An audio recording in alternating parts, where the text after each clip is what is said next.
मेरठ में आप सांसद संजय सिंह ने कहा कि मोदी ने पीओके को वापस लेने का मौका गंवाया, अमेरिका ने कराया सीज फायर। मेरठ पहुंचे आम आदमी पार्टी के सांसद संजय सिंह ने मीडिया से बातचीत में कहा कि भारत और पाकिस्तान के बीच हुए युद्ध में पीओके को वापस लेने का मौका मोदी जी ने गंवा दिया है। इसकी वजह है कि अमेरिका ने व्यापार बंद करने की धमकी देकर सीज फायर घोषित किया। संजय ने कहा कि ट्रंप जो कह रहे हैं उस पर मोदी जी चुप क्यों हैं। संजय ने कहा कि अडानी के व्यापार को बचाने के लिए मोदी जी ने देश पर सीज फायर थोपा है। आज आम आदमी पार्टी ने संकल्प शिविर का आयोजन किया और इस दौरान पार्टी के सैकड़ों कार्यकर्ताओं ने इस कार्यशाला में हिस्सा लिया। इसके अलावा संजय सिंह ने अपनी पार्टी की आने वाले समय में योजनाओं के बारे में बताया कि उनकी पार्टी यूपी में जिला पंचायत और पंचायत के चुनाव अकेले लड़ेगी। आप अब गांव-गांव जाकर सभाएं करें। सांसद संजय सिंह ने कहा कि पार्टी को मजबूत करने के लिए गांव-गांव में संगठन का निर्माण किया जाएगा, रैली आयोजित की जाएगी। कहा कि हमारा प्रथम लक्ष्य जिला पंचायत के चुनाव है।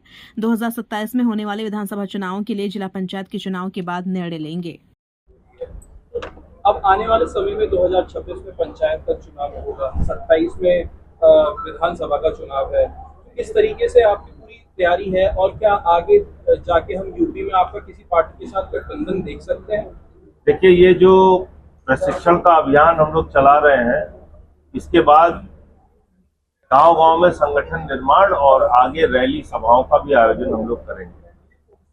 और जो पहला मकसद है हमारा, आपने ठीक कहा, जिला पंचायत और पंचायत के जो चुनाव आ रहे हैं 2026 में, पहला लक्ष्य अभी हम लोग वही रख रहे हैं कि पूरे यूपी के अंदर आम आदमी पार्टी जिला पंचायत के और पंचायत के चुनाव में मजबूती के साथ हिस्सा लेगी और उसके बाद हम आगे की रणनीति के बारे में, आगे के चुनाव में क्या करना है वो।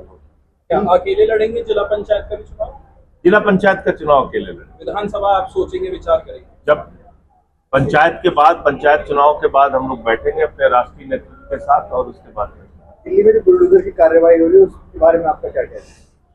देखिए, ये सिर्फ ड्रामेबाजी है। अभी सारे देश का ध्यान भटकाने के लिए क्या किया इनके एक मंत्री विजय शाह ने, भारत की सेना की बहादुर बेटी, देश की बेटी कर्नल सोफिया के बारे में आपत्तिजनक टिप्पणी की।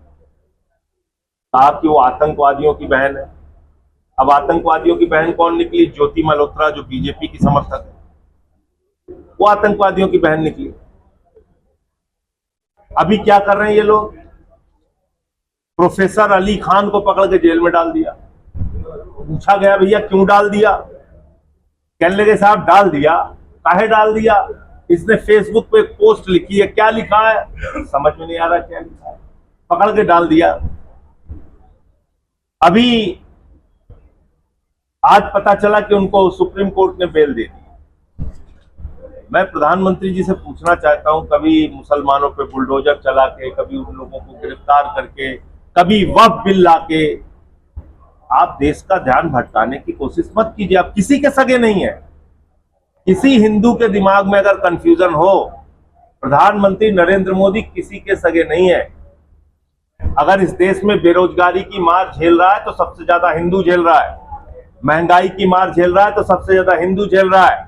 टूटी सड़कों पे, टूटे पुल पे अगर चल रहा है तो सबसे ज्यादा हिंदू उस समस्या को झेल रहा है। करने के पीछे जो उद्देश्य है वो उत्तर प्रदेश में एक प्रशिक्षित कार्यकर्ताओं की टीम तैयार करने का उद्देश्य है।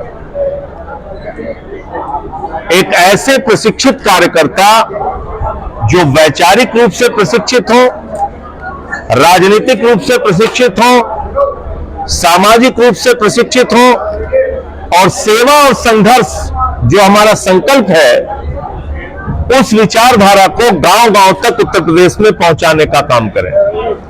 और इसका 3 तरीका हमने खोजा है। नंबर 1, वैचारिक गोष्ठियां करके, सदस्यता अभियान चला के गांव-गांव में लोगों को जोड़ना। नंबर 2, स्थानीय मुद्दों पे संघर्ष करना। और नंबर 3, अपने सेवा कार्य के माध्यम से लोगों के बीच में, रचनात्मक कार्य के माध्यम से लोगों के बीच में आम आदमी पार्टी की छवि को एक बेहतर रूप में प्रस्तुत करना, जिसमें श्रमदान है, वृक्षारोपण है, रक्तदान है। ऐसे तमाम रचनात्मक कार्य आम आदमी पार्टी के कार्यकर्ताओं के द्वारा चलाया जाएगा।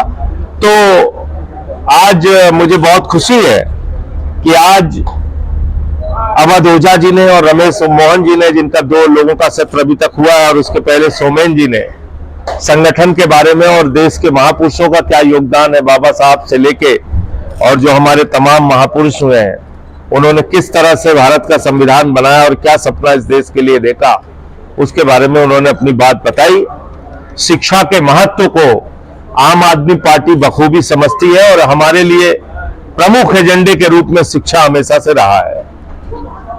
तो अब इस शिक्षा के अभियान को हमें उत्तर प्रदेश में भी गांव-गांव में पहुंचाना है। क्यों पहुंचाना है? क्योंकि अभी 8वीं तक जो आंकड़ा आया है वो बहुत चौंकाने वाला है। उत्तर प्रदेश में सरकारी स्कूलों की शिक्षा से 13 लाख बच्चे वंचित हो गए। 13 लाख बच्चे सरकारी स्कूलों की शिक्षा से, ये कोई सामान्य बात नहीं।